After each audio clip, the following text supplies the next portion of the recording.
Décision Plus est au service des investisseurs boursiers depuis 1987, au tout début de l'autonomie boursière. Notre logiciel de graphique Market Vision Plus et notre logiciel de code dynamique Trader Plus en ont fait sa renommée. Nous sommes encore ici parce que nous évoluons sans cesse et que nous servons bien nos clients. Découvrez nos produits et services spécialement conçus pour l'investisseur actif et autonome dans la boutique Décision Plus. Le logiciel de graphique Market Vision Plus est en français. C'est le logiciel le plus utilisé par les investisseurs de chez nous. C'est lui que vous voyez dans le feu de l'action. Trouvez, classez et analysez plus facilement avec cet outil sans pareil pour suivre la bourse et prendre les meilleures décisions. Gardez vos titres à l'œil avec Market Vision Plus. Consultez la boutique Décision Plus pour en faire l'essai pendant 10 jours sans aucun frais, c'est garanti. Laissez-nous vous guider pour analyser la bourse et prendre vos décisions. Les analystes de Guru.tv feront tout le travail pour vous. De minute en minute, nous classons les titres selon leur situation technique. Nous révélons les signaux d'achat et de vente. Nous publions des recherches poussées et nous prodiguons des conseils en temps réel.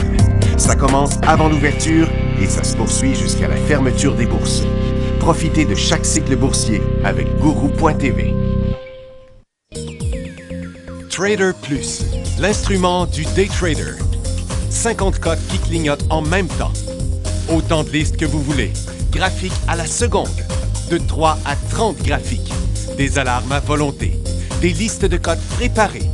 Des modèles graphiques préparés. Prêts à faire feu. Achetez, vendez avec Trader Plus.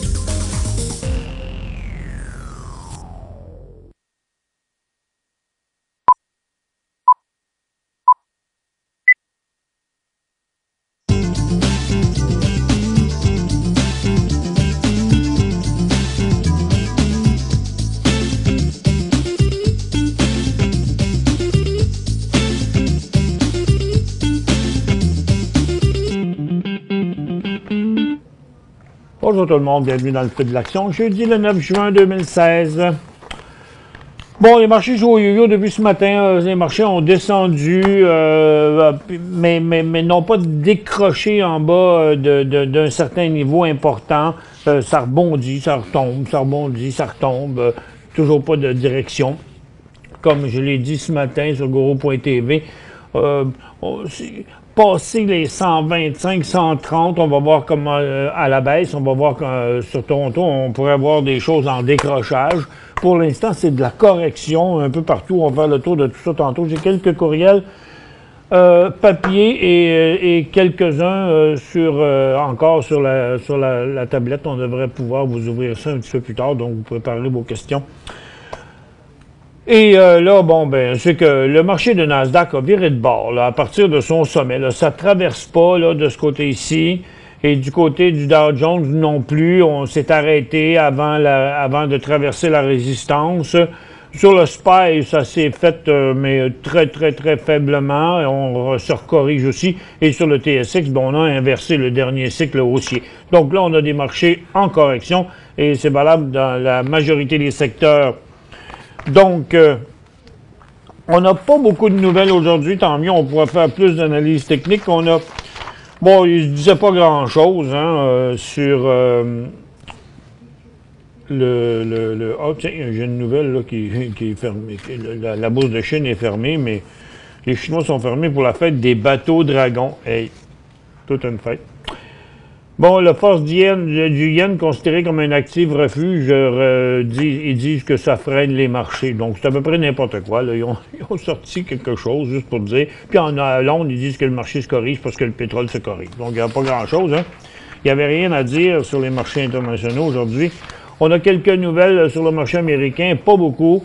Il y a David City qui est sorti avec un résultat d'une cent de plus à 6 cents, 24 d'augmentation des revenus. Ce matin, il était beaucoup plus haut avant l'ouverture. Finalement, il a ouvert à peu près flat. Il a même descendu. Puis là, mais maintenant, il a décidé de reprendre du poil de la bête. Là. Mais quand même intéressant, cette petite formation-là, qui est une grosse tendance neutre ici qui serait traversée. On va le regarder sur un graphique en 15 minutes pour voir si c'est crédible ou pas, cette affaire-là. Mais quand même, hein, vous voyez, il y a eu des gros volumes là-dessus ce matin, là, puis le titre est vraiment passé. Donc, en principe, sur un nouveau haut, ce serait un signal technique haussier. Et Dominion Diamond, il a fait fi de remonter, mais il n'a pas bougé. Il attendait moins 11, puis ils ont eu moins 1. C'est quand même mieux, mais pourquoi ils ne montent pas plus que ça? C'est parce que le secteur des mines est en correction. Fuel Cell Energy, il attendait moins 40 cents, ils ont eu moins 56 cents. Lui, il avait déjà commencé à chuter il y a 2 jours. Il est rendu à son support. Kite Realty, je ne sais pas ce qui s'est passé avec eux autres. C'est parce que il est en négociation pour une fusion avec WP Glimcher. Mais je pense que en premier, les actionnaires se sont excités. Ça montait à 30$. Puis regardez, là, ça a complètement viré de bord. Fouf! Donc maintenant, ils ont l'air à penser que c'est négatif envers Kite Realty, puis positif en fonction envers Glimcher, qui n'a pas continué quand même son mouvement. Puis Tesla, ben, ils disent tout simplement qu'ils plafonnent. Hein? Tesla, ils disent qu'ils vont sortir un modèle S moins cher. Du côté canadien, le PDG d'Uranium Énergie voit une hausse des prix à venir, alors que la production diminue et que la demande augmente. Mais pour le moment, après sa flambée de 80 cents à 1,40 $, là, il est revenu se stabiliser ici. Donc, c'est la sortie de ce mouvement-là qu'on voit bien sur le graphique en 15 minutes. Donc, prochain signal d'achat technique, 1,10 $ et prochain signal de vente en bas de 95 cents. Puis le PDG d'Agrium, il affirme que son entreprise bénéficierait d'une fusion des compagnies de produits chimiques agricoles, des fusions entre ChemChina et Syngenta ou Bayers et Monsanto. Et puis Baytex Energy rebondit après que à cause du baril de pétrole, parce qu'il aurait redémarré la quasi-totalité de sa production qu'il avait fermée l'année passée. Mais ils n'ont pas foré de nouveaux puits, mais les vieux puits qui étaient non rentables le redeviennent, qu'ils disent. Bon, ça veut dire que leur break-even est à 50$ le baril. Donc, si le baril venait qu'à redescendre, ben, ça veut dire que le titre redescendrait aussi. Moi, je pense que c'est l'heure de prendre des profits si vous êtes entré dans les titres miniers, pas miniers, mais pétroliers au cours des dernières semaines. Faisons donc le tour de nos ressources. Oh, qu'est-ce qui s'est passé? Ça, je ne l'ai pas vu. J'étais occupé à faire d'autres choses. Ça doit être à 10h30. Il y a eu des inventaires aujourd'hui, jeudi. Ah bon. Donc, c'est les inventaires de pétrole qui ont clenché à 10h30. On va regarder ça ici. Bon, eh bien, c'est tout un mouvement, cette affaire-là. Et donc, le pétrole, lui, est en correction toujours, puis les titres pétroliers aussi en correction. Du côté des aurifères, il y a eu une poussée sur les titres aurifères ce matin. Il y a plusieurs cycles haussiers sur le secteur aurifère et les titres qui s'apprêtent à faire des nouveaux hauts. Donc, en fait, l'or est un petit peu plus fort aujourd'hui, mais en fait, les titres aurifères qui habituellement surperforment l'or l'ont fait avant, parce que regardez, l'or n'est pas rendu encore à son sommet, tandis que les titres aurifères le sont déjà. Donc, c'est pour ça que les titres ne passent pas au travers. En fait, ça avait été anticipé. On va à une petite pause, on revient.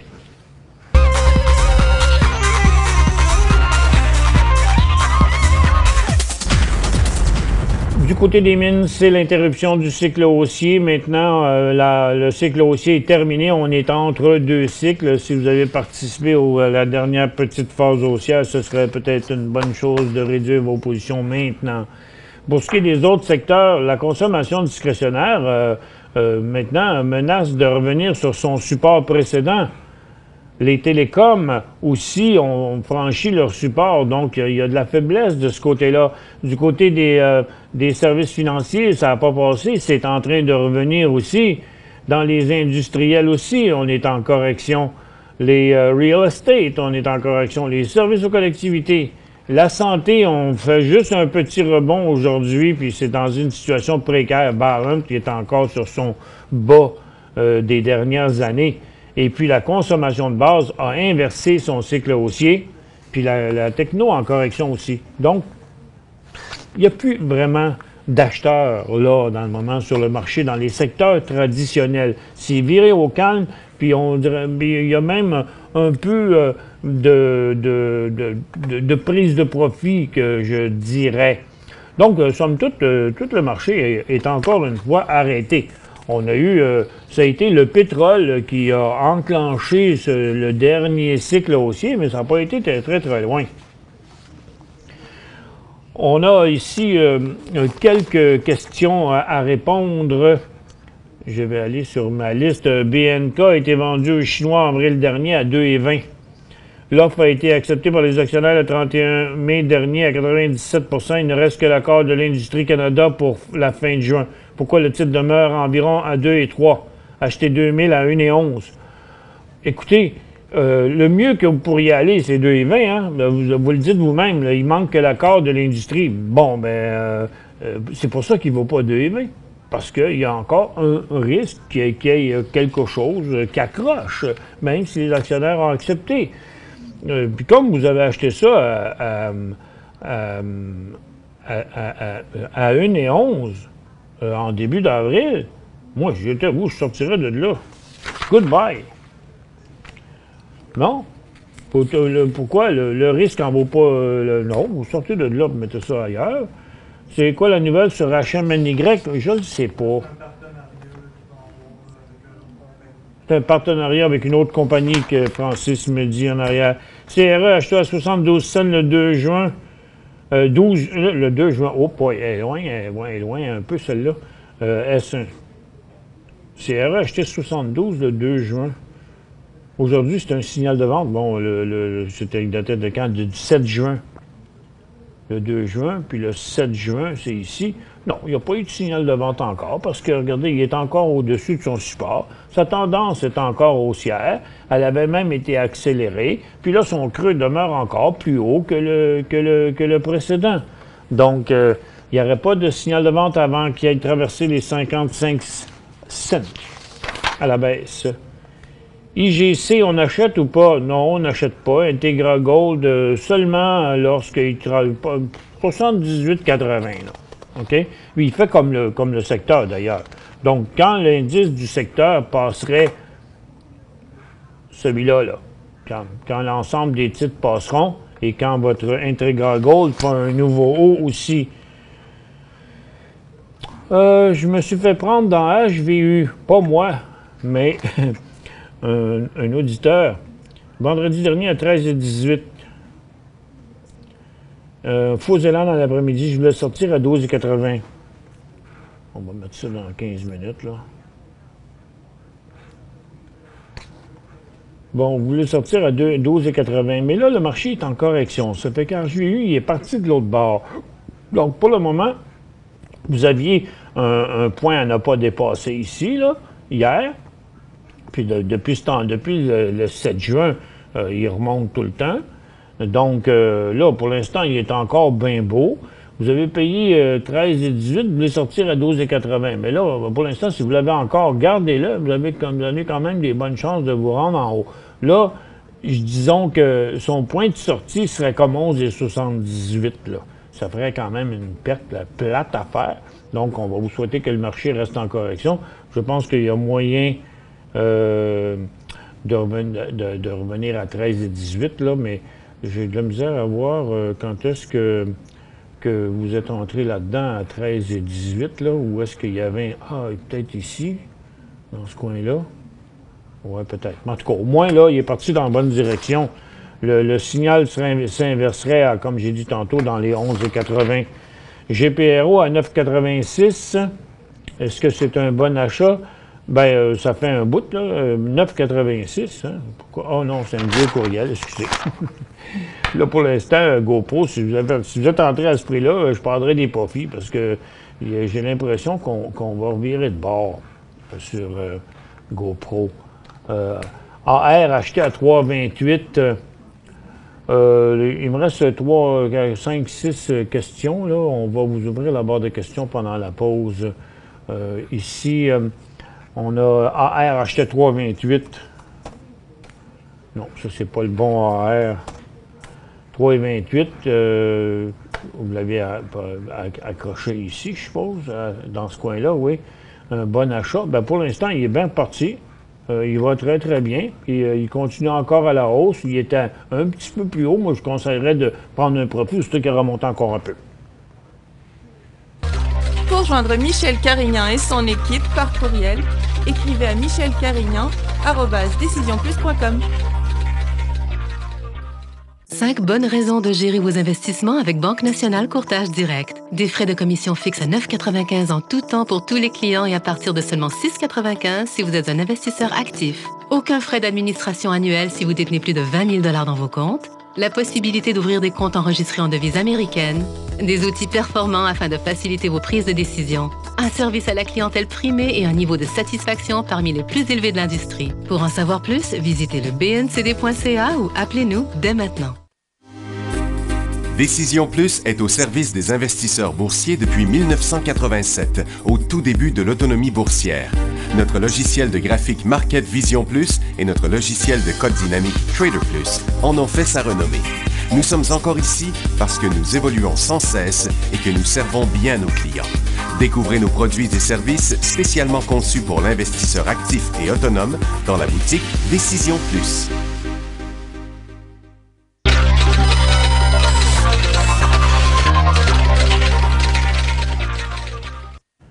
Bon retour, mesdames et messieurs.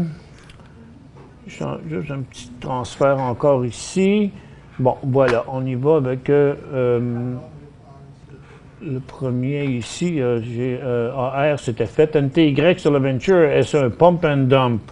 On va dire ça. Non, pourquoi? Ce serait bien surprenant. Un pump and dump, là, c'est un pump and dump, là, c'est prendre de l'argent quelque part pour faire monter un type de pacotille, qu'on pourrait dire, une cochonnerie qui ne se trade pas, là. Et dans le but de... Alors, on prend l'argent de quelqu'un d'autre pour faire monter les actions parce qu'on s'en est acheté avant, puis rendu en haut, on vend les nôtres, là. C'est ça, un pump and dump, là. C'est illégal, d'ailleurs, là. Mais c'est pas possible sur un stock comme ça, là. Parce que... regardez, juste ici, là, si on va dans les volumes juste avant, là, un stock comme ça, qui fait des volumes de 2-3 millions, c'est bien difficile de le pomper. Ça coûte cher pour le pomper. Tu sais? Non, je dirais que non. Puis là, ben, il est dans une phase, il doit tout simplement avoir quelque chose qui se passe. Là, pour l'instant, il est dans une phase neutre après sa dernière correction. Petite correction là, de 27 à 22. Puis lorsqu'il décollera à 27, il y aura un autre signal d'achat là-dessus. Un OC moyen 44-46. Puis il vaut 45 et quelques. Ben, écoutez, tous les services financiers là, sont en correction et bloqués. Donc, c'est pas juste NA. Regardez, c'est l'indice financier au complet qui là commence à se corriger. Donc, gardez, sécurisez peut-être. Mais il n'y a pas beaucoup de profit dans votre affaire. Là. Vous avez une pièce de profit. Mais vous avez payé 44,36. Est-ce que le titre peut revenir à 42? Ben oui, si le secteur redescend à 240 ici, la Banque nationale va descendre à 42, puis la Banque de Nouvelle-Écosse à 62, puis la Banque de commerce à 97. Donc, une position qui est à profit qui pourrait ne plus l'être plus tard. Quelle différence entre HOU et HEU? Bien, HOU... bon, je vais les mettre ensemble là, un petit peu. Là. HOU, ça suit USO. Puis HEU suit TTEN. Donc, on va le mettre comme ça ici. Vous voyez, HOU et USO sont pareils. Ils n'ont pas la même hauteur, mais regardez, les graphiques sont identiques. Tandis que HEU et TTEN sont pareils. Donc, HEU, ça bouge en fonction de l'indice des titres aurifères TTEN. Puis HOU, ça bouge en fonction du USO, du ETF USO, United States Oil Fund. CP, est-ce un achat? Ça, c'est pas mal moins sûr. CN s'en va vers son support. CP s'en va vers son support. Non, pas du tout, pas du tout, pas du tout. ER. Tiens, on va aller ici. ER.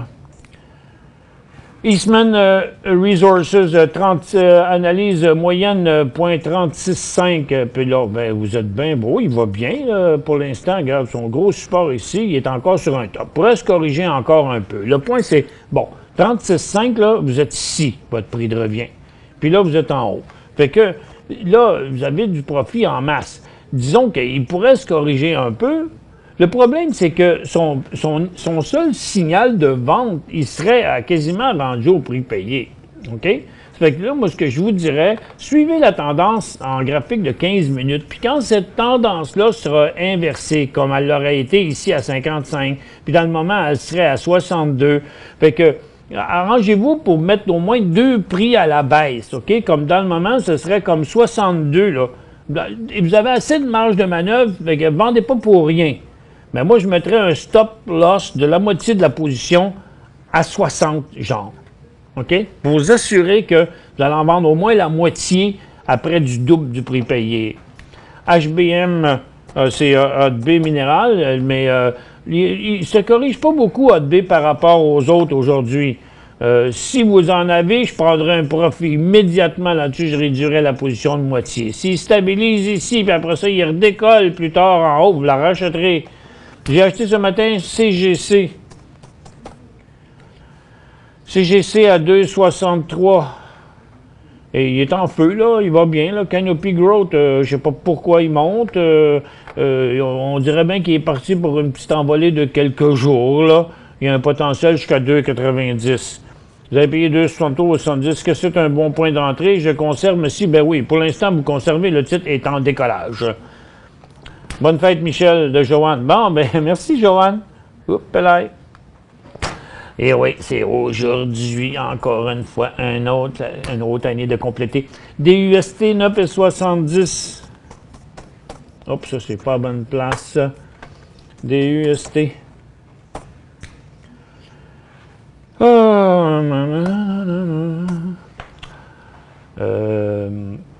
DUST, c'est le... Ben, ça, c'est le Gold Bear. Vous l'avez acheté à 9,70, il vaut 9,79. Si jamais le secteur aurifère part au-dessus de sa résistance, là, lui, il va tomber négatif, là. Hein? Ça fait que, moi, si j'étais vous, là, préventivement, là, je réduirais ça, là, cette position-là. Parce que DUST va partir en vrille, en descendant, si l'indice TTGD, là, tout monte par en haut, ce qu'il a l'air de vouloir faire. Même que je la flusherais tandis qu'elle est à profit, cette position-là. HBM 5,22, bon, on vient de l'analyser. Point d'entrée FM, bon, c'est pas pour tout de suite, parce que FM, pour le moment, il est en pleine correction. Donc, son point d'entrée, pour l'instant, on ne sait pas c'est quand, mais ça aurait été avant, ça aurait été 10,60, là. Mais là, il est en correction, puis il va venir menacer son support, là, ici. Donc, on ne touche pas à ça pour l'instant. UCU, UCU. Oh, je fais le gel dans le marché canadien. UCU. Ucore Metal, on voit l'uranium il est à 27 cents, mais il est très beau là pour l'instant, votre Ucore. Et regardez la grosse résistance qui est prête à traverser ici. Donc moi je le garderai, je mettrai un stop de la moitié de la position à 40. Et puis parce que j'ai l'impression qu'il est à la veille de décoller. Puis à 47, 48 cents, il y aura un beau signal d'achat là-dessus. Donc, on s'en va à la pause.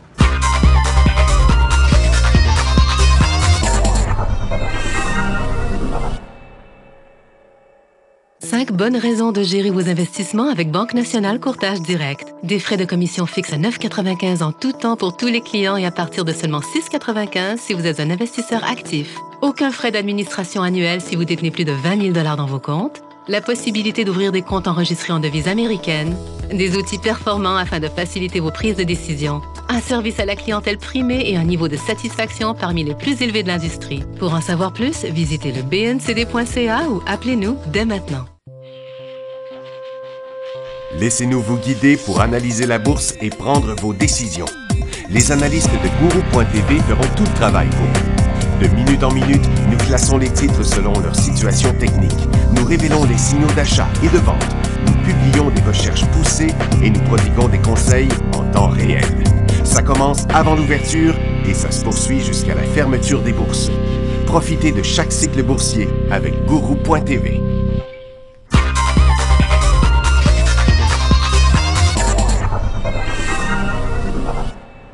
Bon retour, mesdames et messieurs.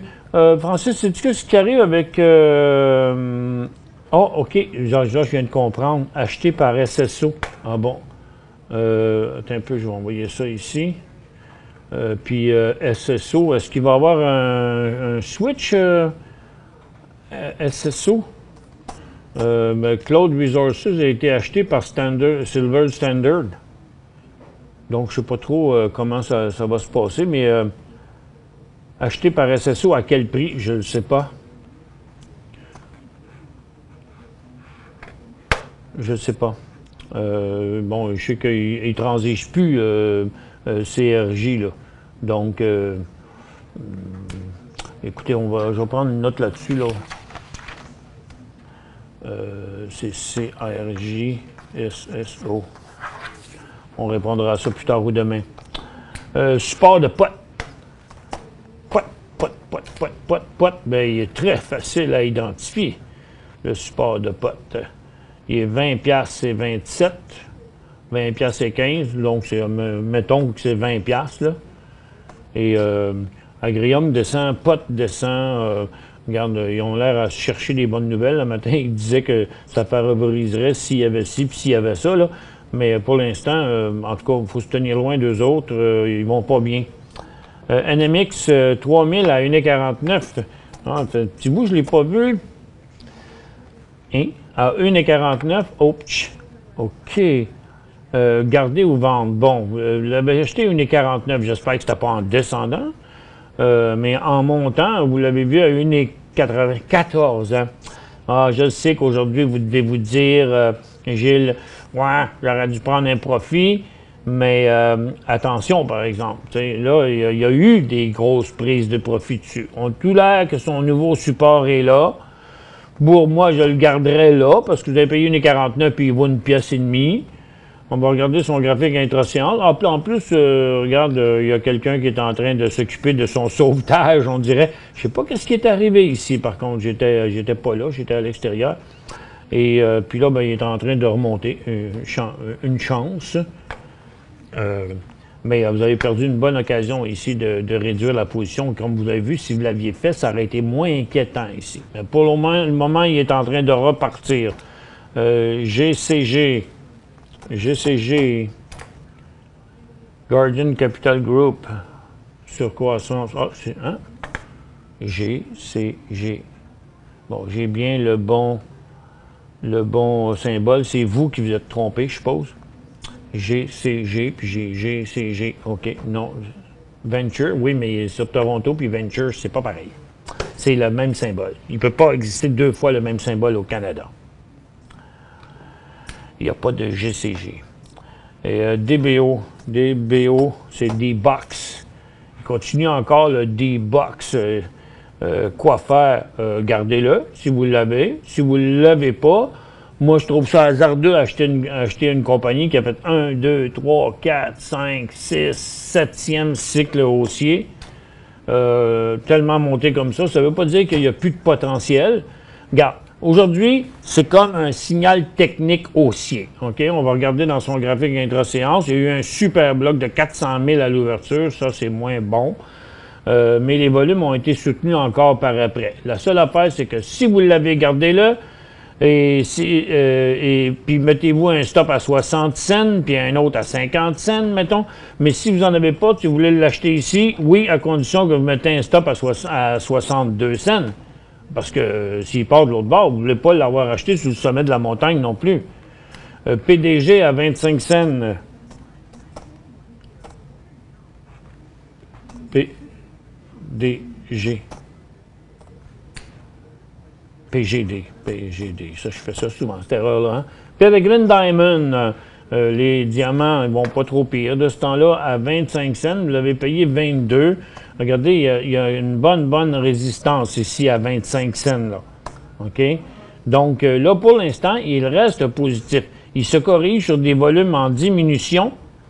Donc, il n'y a pas trop d'inquiétude à y avoir là. OK? Son support est là. Moi, je dirais, gardez-le en attendant. Le gros signal de vente serait en dessous de 17. Par rapport à où il est là dans le moment, je vous dirais même, réduisez-la si évidemment il arrive à 19, là. Terra Technologies, c'est TH. TH, il est parti non, achat, non, pas pour le moment en tout cas. Parce que tant qu'il n'aura pas fini sa correction, on va voir, il pourrait venir se stabiliser à l'alentour de 2,30, 2,40. Là. Quand il aura fini sa pause, c'est-à-dire quand il aura fini sa correction puis qu'il redécollera. À moins que ce soit là, pour l'instant, c'est loin d'être confirmé. Là. Dans la descente, ici, comme ça, il y a peut-être encore un petit peu plus de correction à venir. Je ferai attention. Un autre, Joanne, qui dit « Bonne fête, merci beaucoup ». DOL acheté à 93,5. OK, je comprends. Vous l'avez acheté sur le décollage au-dessus de la résistance. Bon, maintenant, il n'y a pas de support, il n'y a pas de signal de vente là-dessus avant d'avoir atteint les 87 $. NB à 95 cents. C'est Neocorp. Vous avez payé 95. Il y a un petit côté qui n'est pas joli dessus parce qu'il est dans sa tendance, dans une tendance baissière. Tout retour à la baisse, là, c'est signe qu'il reprend sa tendance baissière. Donc, vous êtes peut-être dans une mauvaise passe, là. Regardez, je vous dirais qu'à 86 cents, peut-être devriez la réduire. C'est tout le temps qu'on avait aujourd'hui. Merci beaucoup d'être avec nous. Pour les abonnés à Guru.tv, cet après-midi, les émissions seront à 2h15 et 2h30 au lieu de 3h15, 3h30. 2h15 et 2h30. Merci beaucoup d'avoir été avec nous. On se retrouve demain dans le feu de l'action.